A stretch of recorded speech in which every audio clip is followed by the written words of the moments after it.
नमस्कार विद्यार्थी मित्रांनो, आज आपण इयत्ता 6वीचा हिंदीचा पाठ बघणार आहोत।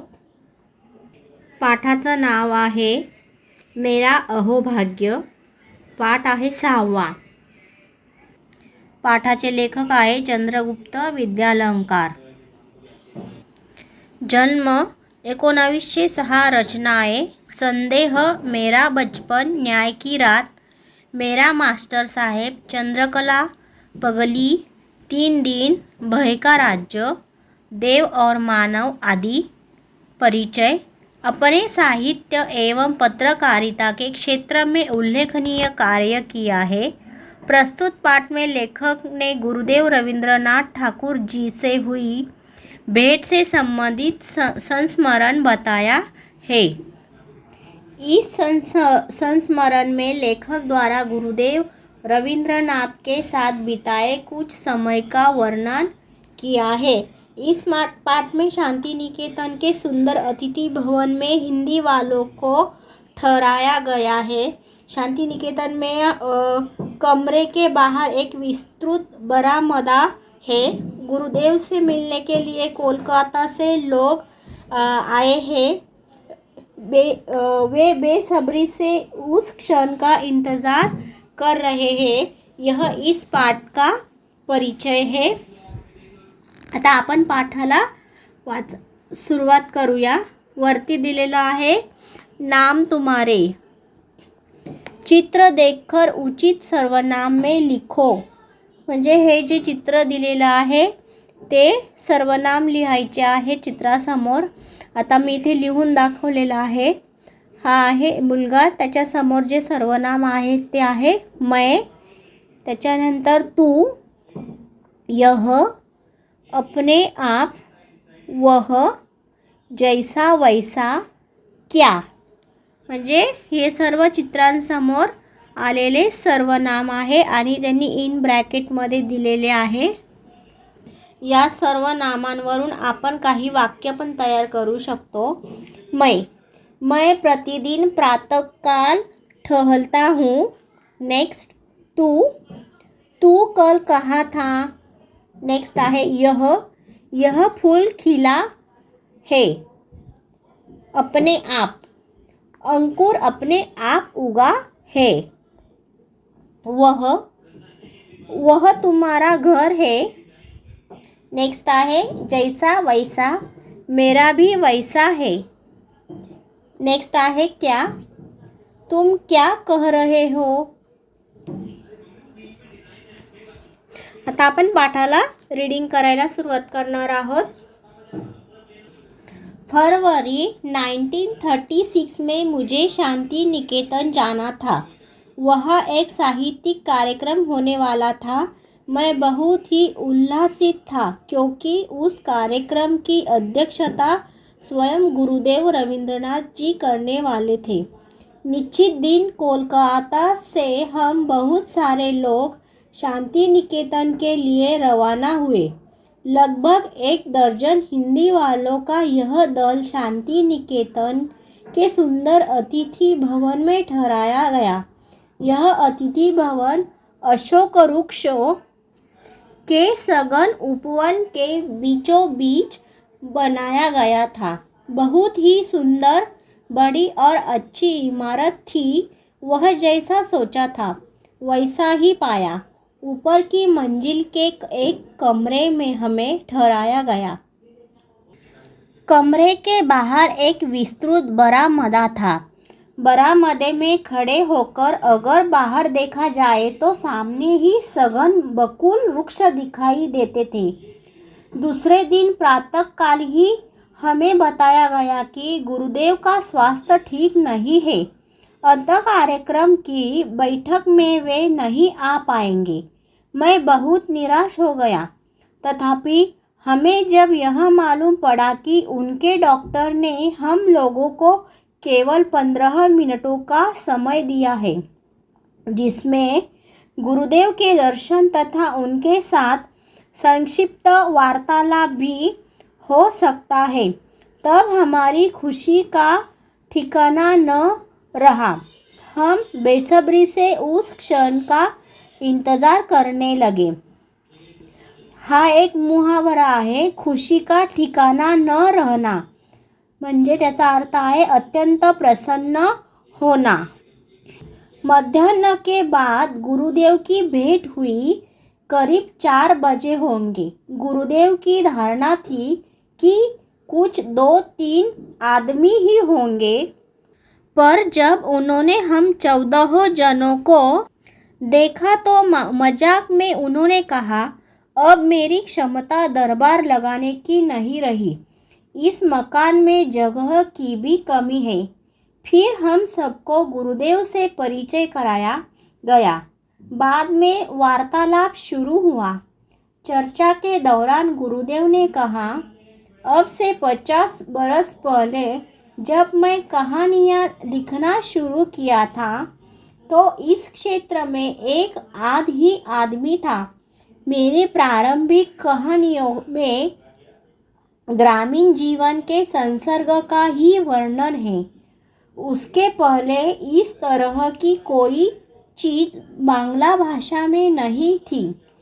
मेरी कहानियों में ग्रामीण जनता की मनोवृत्ति के दर्शन होते थे। उन कहानियों में कुछ ऐसी चीज़ है जो संसार के किसी भी देश के आदमी को भा सकती है, क्योंकि मनुष्य स्वभाव तो दुनिया में हर जगह एक सा ही है। गुरुदेव कुछ समय के लिए रुके, तभी अपने आप मेरे मुंह से निकल पड़ा, गुरुदेव, आपके मन में काबुली वाला इस कहानी का विचार कैसे आया? यह लोकप्रिय कहानी देश के सभी भाषाओं के सभी बच्चों को बहुत ही प्यारी लगती है। गुरुदेव बोले, वह कहानी कल्पना की सृष्टि है। वह कहानी कल्पना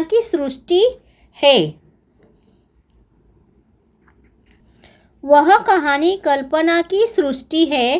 एक काबुली वाला था, वह हमारे यहाँ आता था और हम सब उससे बहुत परिचित हो गए थे। मैंने सोचा उसकी भी एक छोटी लड़की होगी और जिसकी वह याद किया करता होगा। इसी तरह वार्तालाप होता रहा। हम सबके लिए यह एक मानसिक खाद्य था। आश्चर्य की बात यह कि 15 मिनट के बजाय 40 मिनट हो चुके थे। अब गुरुदेव उठे, चल पड़े। जाते जाते उन्होंने कहा, जब मैं ऐसे किसी वार्तालाप के लिए कम समय देता हूँ तब मेरी वह बात सचमुच ठीक न मानिएगा, क्योंकि मुझे स्वयं लोगों से बातचीत करने में आनंद आता है। हम सबने गुरुदेव को धन्यवाद दिया और विदा ली। मैं अतिथि गृह के मेरे कमरे में वापस आया। गुरुदेव के साथ हुए वार्तालाप से मुझे एक असाधारण उल्लास की अनुभूति हो रही थी, पर जब मुझे पता चला कि जिस कमरे में मुझे ठहराया गया था उसी कमरे में स्वयं गुरुदेव काफ़ी समय तक रह चुके थे, तब तो मेरी खुशियों का ठिकाना न रहा। ओहो, मुझे तो यह भी बताया गया कि गुरुदेव ने गीतांजलि का अधिकांश भाग इसी कमरे के बरामदे में बैठकर लिखा था। मैं सचमुच भावविभोर हो उठा। क्या यह सच है? मेरा अहोभाग्य था कि मैं उसी कमरे में ठहरा था जिसमें नोबेल पुरस्कार प्राप्त गीतांजली रची गई थी। तर या ठिकाणी आपण या पाठाचं वाचन केलं आहे। आता या पाठाखाली काही शब्दार्थ आहे ते आपण बघणार आहोत। बेसब्री, तीव्रता, असाधारण, निराला, उल्लास, प्रसन्नता, अहोभाग्य, सौभाग्य। पाठाखाली काही शब्दार्थ दिलेले आहे। संस्मरण, स्मरणीय घटना, उल्लासित, आनंदित, दल, समूह, सृष्टी संसार, अनुभूती स्व अनुभव, बकुल, मौलसिरी हे एका वृक्षाचं नाव आहे, मानसिक खाद्य, वैचारिक चर्चा, मध्यान्ह, दोपहर, वार्तालाप, बातचीत, संसर्ग, संगती, सघन, घना, उपवन, उद्यान. त्याच्यानंतर अजून काही शब्दार्थ आहे. साहित्यिक, साहित्य से संबंधित, अतिथी, मेहमान. आता या पाठाखाली काही प्रश्न उत्तर आहेत. एक वाक्य में उत्तर लिखो. प्रश्न पहिला आहे, साहित्यिक कार्यक्रम कहाँ होने वाला था? उत्तर, साहित्यिक कार्यक्रम शांति निकेतन में होने वाला था. दूसरा, गुरुदेव की कहानियों में किसकी मनोवृत्ति के दर्शन होते थे? इथं उत्तर लिहून दाखवलेलं आहे. उत्तर, गुरुदेव की कहानियों में ग्रामीण जनता की मनोवृत्ति के दर्शन होते थे. प्रश्न तीसरा है, संस्मरण में किस कहानी का उल्लेख किया गया है? उत्तर, संस्मरण में काबुलीवाला कहानी का उल्लेख किया गया है. प्रश्न चौथा है, लेखक आनंद विभोर क्यों हुए? तर त्याचं उत्तर आहे, लेखक ने जब यह जाना कि जिस कमरे में उन्हें ठहराया गया है वहीं बैठकर गुरुदेव ने अपनी गीतांजलि की अधिकांश भाग लिखा था, तो वे आनंद विभोर हो गए. तर आपण आज या पाठाचं म्हणजे मेरा अहोभाग्य या पाठाचा थोडक्यात परिचय बघितला, तो पाठ समजावून घेतला. त्याखाली जे काही शब्दार्थ होते ते शब्दार्थ समजावून घेतले आणि त्या पाठाखाली एक शब्द समूह दिला आहे, म्हणजे मुहावरा दिलेला आहे.